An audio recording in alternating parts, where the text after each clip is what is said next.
बंगाल की राजनीति में ममता बनर्जी क्या बीजेपी को वो सब करने देगी जो उसने बिहार के अंदर किया। ममता बनर्जी ने लगातार 3 लेटर जो है वो इलेक्शन कमीशन को लिखने का काम किया। वो तीनों लेटर क्या है, क्या क्या लेटर वक्त वक्त पे ममता बनर्जी ने इलेक्शन कमीशन को सौंपा है, वो आपको बताने का काम करेंगे। और उसके बाद आपको ये बताएंगे कि बंगाल की राजनीति में अभी क्या चल रहा है। देखिए, आप जानते हैं कि बंगाल के अंदर जो चुनाव होता है और उस वक्त देश का माहौल क्या होता है वो आप जानते हैं। बंगाल प्रधानमंत्री नरेंद्र मोदी के लिए नाक का सवाल है।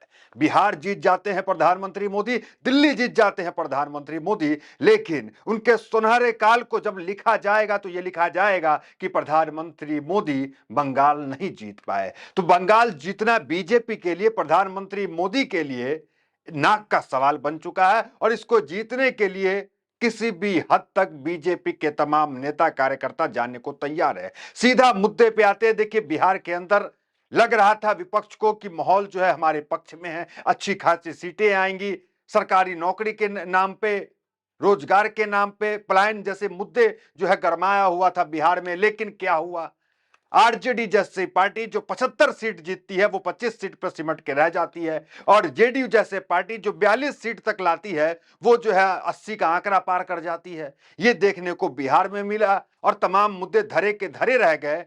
और एसआईआर का फायदा सीधा सीधा जो है, लोग जिस तरह से आरोप लगा रहे हैं विपक्ष के कि सीधा सीधा एसआईआर का फायदा जो है बिहार में देखने को मिला। लेकिन ममता बनर्जी जो होता है ना, दूध का जला जो है छाछ को भी फूक फूक के पीता है। तो हर कदम फूक फूक के ममता बनर्जी रख रही है। सीधा मुद्दे पे आते हैं कि वो 3 लेटर क्या था जो ममता बनर्जी ने लिखा, और सबसे महत्वपूर्ण कि कैसे चुनाव आयोग बंगाल के अंदर काम करने से घबरा रहा है, और कैसे चुनाव आयोग जो जो सिक्योरिटी ब्रीच हुआ है, जो बंगाल के अंदर जो मुख्य चुनाव आयोग होते हैं हर प्रदेश के अलग अलग, तो बंगाल के अंदर जो है वहां पे प्रदर्शन हुआ, प्रदर्शनकारी जो है वो तमाम बैरिकेड को पुलिस के तोड़ करके अंदर घुसने का प्रयास किया। इसको लेकर भी इलेक्शन कमीशन ने भी है बंगाल को जो है चिट्ठी लिखा, जो बंगाल कमिश्नर है उसको, हेड को, कि वहां उन्हें बहुत दिक्कत का सामना करना पड़ रहा है। सबसे पहले चिट्ठी पे आते हैं कि ममता बनर्जी ने क्या लिखा। देखिए, उन्होंने सबसे पहला चिट्ठी उन्होंने लिखा कि एसआईआर को रोकिए,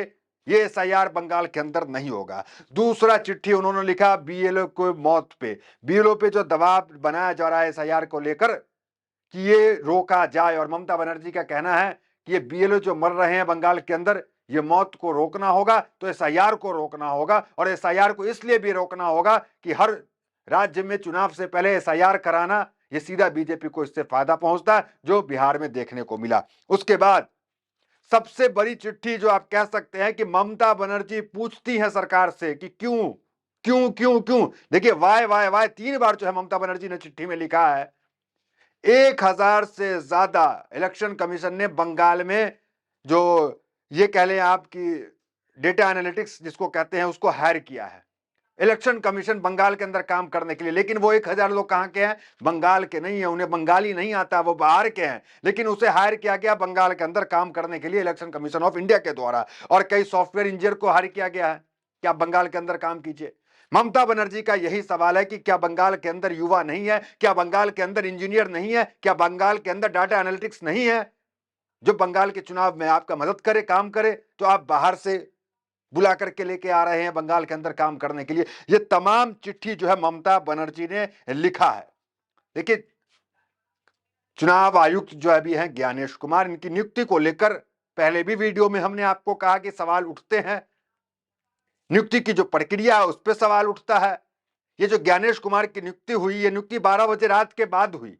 क्या कोई सरकारी नियुक्ति को कभी आपने देखा है कि 12 बजे के रात के बाद होती है? लेकिन ज्ञानेश कुमार जो हमारे मुख्य चुनाव आयुक्त हैं अभी, इनकी नियुक्ति 12 बजे रात के बाद हुई है। और इनकी नियुक्ति की प्रक्रिया में जो 3 लोगों को होना होता है, वो 3 लोगों में एक लोग तो थे ही नहीं।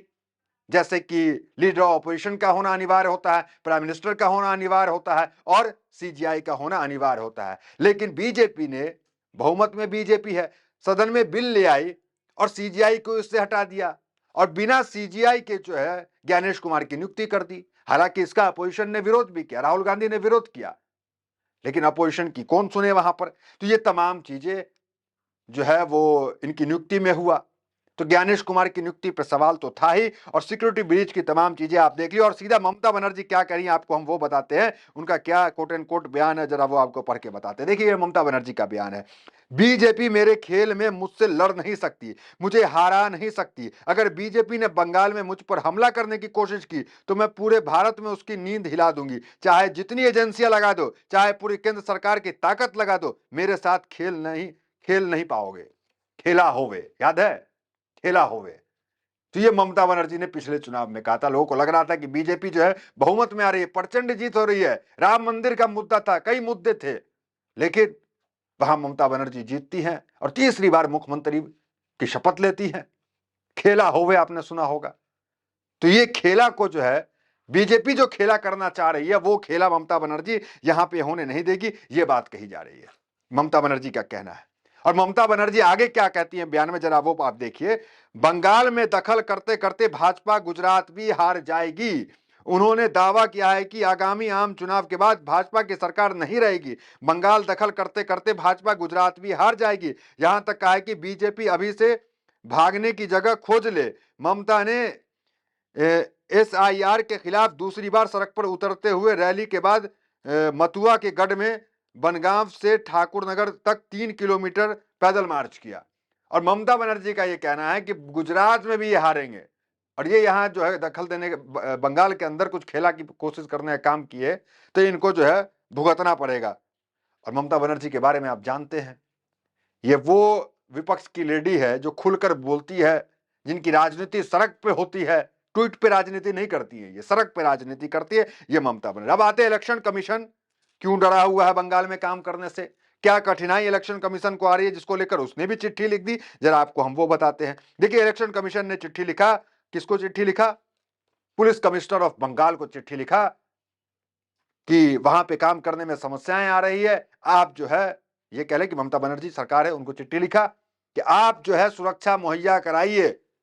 जो वहां पे सिक्योरिटी ब्रीच हुआ, चीफ इलेक्टोरल ऑफिसर जो बंगाल के हैं, उनके कार्यालय में प्रदर्शनकारी घुसने की कोशिश किए, काम करना मुश्किल हो जा रहा है वहां पे बंगाल के अंदर। ये बातें जो है यहाँ जो मुख्य चुनाव आयुक्त हैं, यहाँ से जो है चिट्ठी वहां गई है पुलिस कमिश्नर के पास। तो ये तमाम चीजें अभी देखने को मिल रहा है। और बंगाल आप जान रहे हैं कि बंगाल के अंदर बाबरी मस्जिद को लेकर के भी बवाल मचा हुआ है कि बाबरी मस्जिद जो है उस पर चर्चा तेज चल रही है, और इस पे टीएमसी ने समर्थन भी कर दिया है।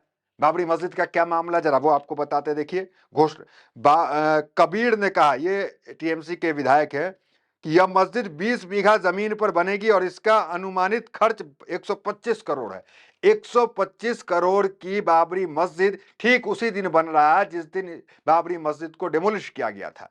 और ये टीएमसी के विधायक है, इन्होंने अनाउंस किया है कि 20 बीघा में बनेगा, 125 रुपए का खर्च आएगा। और टीएमसी का जो रुख है इस पे, वो बड़ा इंटरेस्टिंग है। टीएमसी ने क्या कहा, टीएमसी ने इसे सांप्रदायिक सौहार्द का प्रतीक बताया। ये इसे जो है सांप्रदायिक सौहार्द का प्रतीक बताया कि इस तारीख को जो है एक मस्जिद को गिराई गई थी और इसी तारीख को जो है एक मस्जिद का निर्माण होगा बंगाल के अंदर, जिसे टीएमसी सांप्रदायिक सौहार्द बताया। अब देखिए, एसआईआर को लेकर जो बवाल है, बीएलओ की जाने जा रही है। हेडलाइंस देखिए आप, पश्चिम बंगाल ड्यूटी के दौर में दम तोड़ गई जिंदगी, एसआईआर के वर्कलोड से परेशान महिला बीएलओ ने की खुदकुशी। जरा आप ये सोचिए कि इलेक्शन कमीशन जो एसआईआर करा रहा है, उस बीएलओ की मौत होती है तो जिम्मेदार कौन होगा। एक अल्लू अर्जुन प्रोग्राम करते हैं, भगदड़ मचती है, तो उन्हें जो है पुलिस उठा के ले जाती है। कोई एक प्रोग्राम कोई कर दे, हमारा आप कर दे, अगर भगदड़ मच जाए तो हमारा आप पे जो है नोटिस आ जाएगा और गिरफ्तारी हो जाएगी। लेकिन क्या इलेक्शन कमीशन पर ठीक वैसे ही कार्रवाई होगी। सिर्फ ये पश्चिम बंगाल का कहानी नहीं है, मध्य प्रदेश में भी लोग मरे हैं, केरल में भी ये लोग मरे हैं, पश्चिम बंगाल, गुजरात, राजस्थान, मध्य प्रदेश, तमिलनाडु, ये सब जगह पे जो है बीएलओ की मौत हुई है। और इसका जिम्मेदार कौन है। ममता बनर्जी ने इसी को लेकर चिट्ठी लिखी, और चिट्ठी लिखकर उन्होंने साफ एसआईआर को रोकने की बात कही है। और सबसे बड़ी बात जो ममता बनर्जी ने चिट्ठी में कहा कि 1000 लोग को आप बाहर से क्यों लेके आ रहे हैं। तो फिलहाल देखना दिलचस्प होगा कि क्या ममता बनर्जी, ये जो बीजेपी जो बिहार में प्रचंड जीत हुआ एसआईआर के बाद, तो क्या उस एसआईआर को रोकेगी, क्या उस बड़ी जीत को बीजेपी को ममता बनर्जी रोक पाएगी, नहीं रोक पाएगी, देखना दिलचस्प होगा। तो फिलहाल इस वीडियो में इतना ही, मिलता है वीडियो से बने हमारे साथ। बहुत बहुत धन्यवाद।